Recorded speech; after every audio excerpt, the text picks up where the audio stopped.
What happens when officers target a man they assume is powerless, only to discover he holds their fate in his hands? The truth will leave you speechless. The humid afternoon in Jackson Heights felt like a heavy blanket, wrapping the streets in its sticky grip. Marcus Porter, always calm and collected, stepped out of a modest diner carrying a neatly packed brown paper bag. His sharp navy suit and polished shoes stood out against the chaotic hum of the city, a man clearly out to handle business. But first, he had other priorities outside the diner. Slumped against the wall sat an older homeless veteran. His hollow eyes scanned the busy street, filled with faces that refused to acknowledge him. Marcus, however, stopped. "Here you go," he said, handing over the warm meal. The man stared at him for a moment, surprised. "Thank you." "God bless you," the veteran muttered, his voice shaky but sincere. Marcus nodded, offering a small smile. These moments mattered to him. They were simple but powerful. Across the street, his sleek black Jeep Grand Cherokee waited like a beacon of success. However, it wasn't just Marcus who noticed it. Carter and Doyle, two patrol officers parked nearby, leaned against their cruiser, watching him with smug expressions. Carter, a wiry man with a face permanently twisted into a sneer, nudged his partner. "Look at that. Bet his ride's stolen." Doyle, stocky and always eager to follow Carter's lead, chuckled. "Let's have a little fun. Bet he'll fold in a minute." Unaware of the brewing storm, Marcus walked toward his car. He opened the door and carefully placed his leather briefcase inside, his mind already on the rest of his day.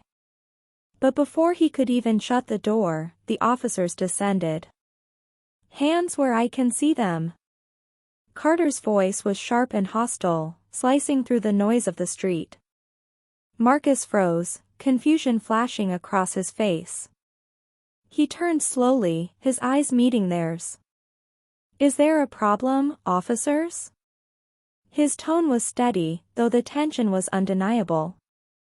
Doyle stepped forward, his hand resting near his belt. "This your car? Got proof of that?" Marcus inhaled deeply, keeping his voice even. "Yes, it's my car. My registration and license are in the glove." Before he could finish, Carter grabbed his arm roughly. "Don't move. We'll check for ourselves." Marcus stiffened, his sharp mind already noting every detail, their badges, their demeanor, the small crowd beginning to form, and the smartphones raised to record. Carter and Doyle ransacked the car without hesitation, tossing papers, sunglasses, and Marcus' neatly folded work gloves onto the pavement. The crowd murmured in disbelief. "Yo, that's foul," a teenager whispered, his phone camera steady. "They're just messing with him." Marcus's voice, calm but firm, rang out. "Officers, you're violating my rights. I haven't done anything wrong." Carter turned, his sneer deepening. "Shut it. You people think you're untouchable." Marcus's calm almost faltered. "You people," the phrase hung in the air, sharp and ugly, and Marcus felt a crack in his composure, but he didn't react. Not yet. Then came the vandalism. Carter, clearly enjoying the display, pulled out his baton.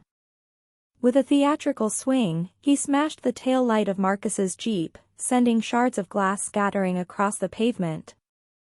The crowd gasped, the murmurs growing louder.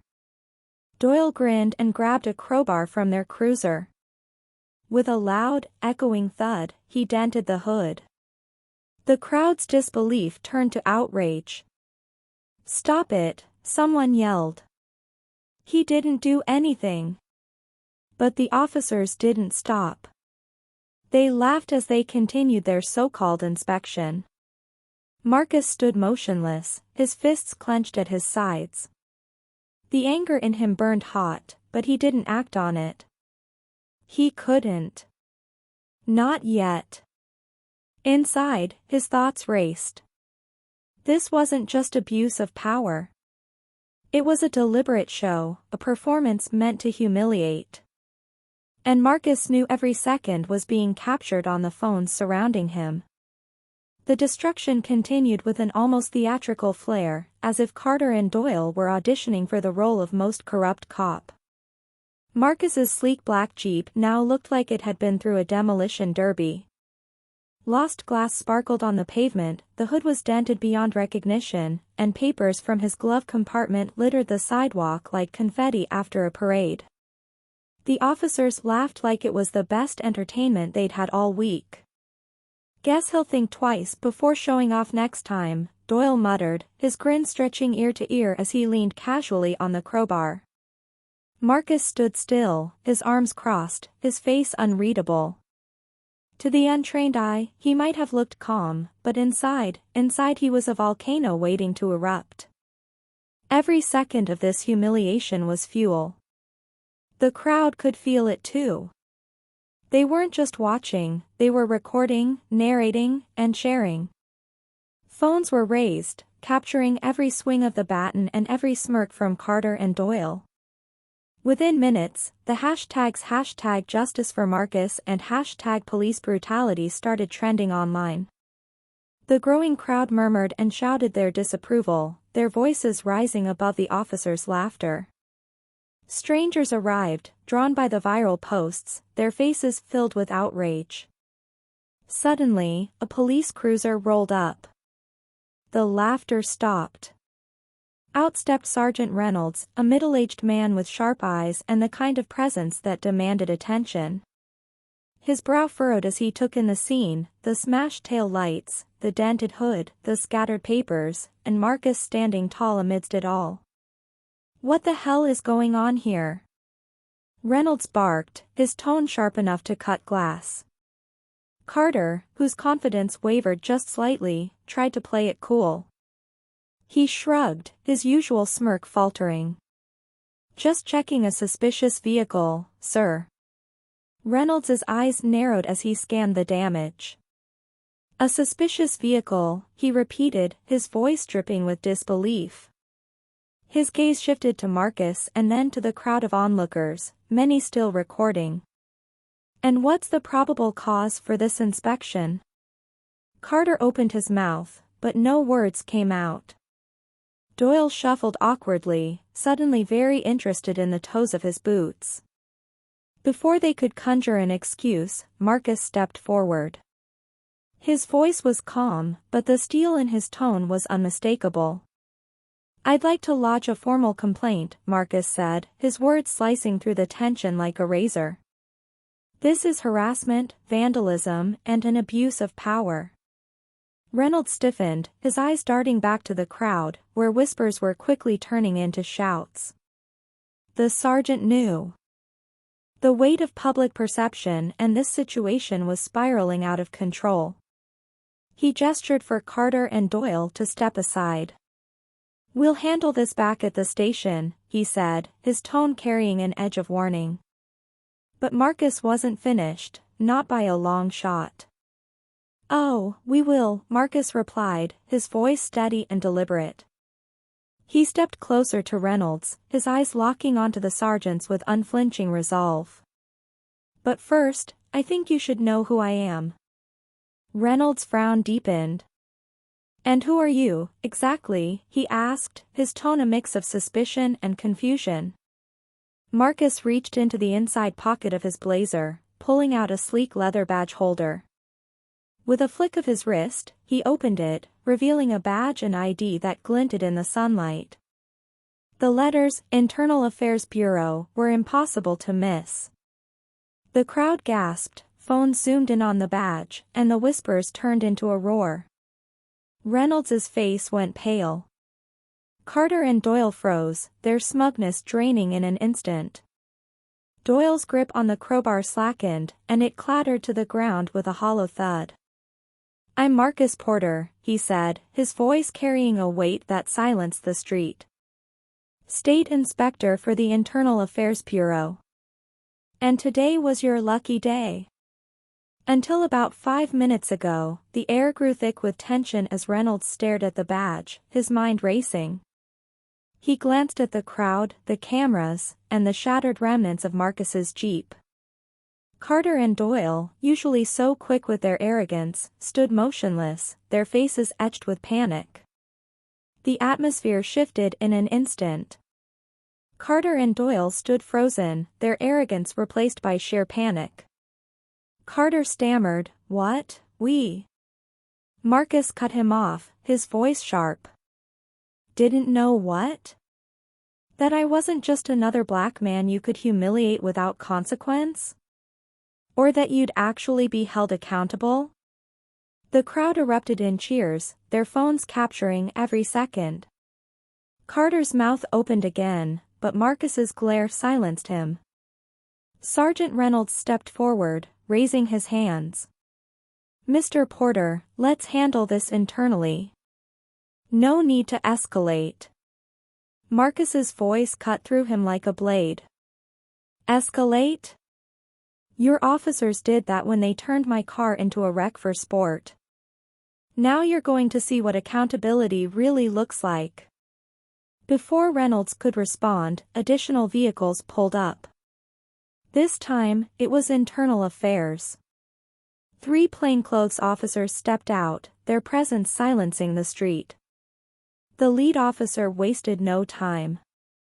"Carter, Doyle, hands behind your backs." The crowd roared with approval as the 2 officers were cuffed, their humiliation on full display. Phones zoomed in on their faces, now flushed with embarrassment. Doyle muttered something under his breath, but no one cared as Marcus's Jeep was towed away. He turned to the crowd, his voice calm but commanding. "This isn't just about me. This is about every person mistreated by those sworn to protect them. Change doesn't start in boardrooms or speeches. It starts here, and it starts now." The crowd erupted again, chanting his name. The final blow came when Marcus addressed Reynolds directly. "Oh, and one more thing. I wasn't just passing through today. I'm here to evaluate your precinct's compliance with anti-discrimination policies. Congratulations, you failed."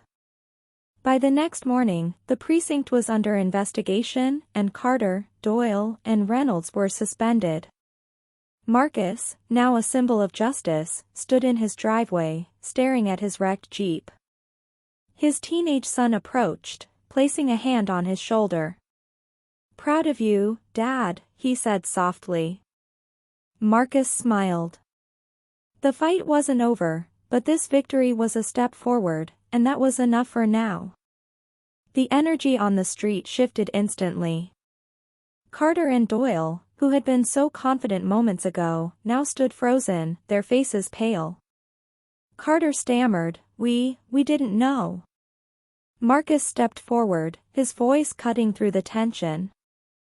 "Didn't know what? That I wasn't just another black man you could harass for fun? Or that there'd be consequences for your actions?" The crowd erupted in cheers, phones capturing every second. Carter's mouth opened again, but Marcus's sharp glare silenced him. Sergeant Reynolds stepped forward, raising his hands. "Mr. Porter, let's handle this internally. No need to escalate." Marcus's voice turned icy. "Escalate? Your officers did that when they destroyed my car for sport. Now you'll see what accountability looks like." Before Reynolds could respond, unmarked vehicles pulled up. Internal affairs officers stepped out, their presence shifting the balance completely. Their leader didn't waste time. "Carter, Doyle, hands behind your backs." The crowd cheered louder as the officers were cuffed, their humiliation on full display. Phones zoomed in, catching every detail. Carter glanced at Marcus as if to plead, but Marcus didn't flinch as the tow truck hooked up Marcus's wrecked Jeep. He addressed the crowd. "This isn't just about me. It's about everyone who's been mistreated by those sworn to protect them.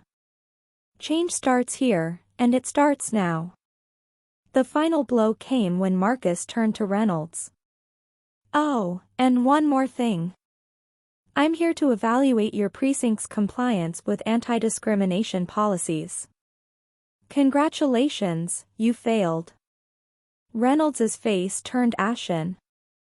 He tried to respond, but Marcus had already turned away.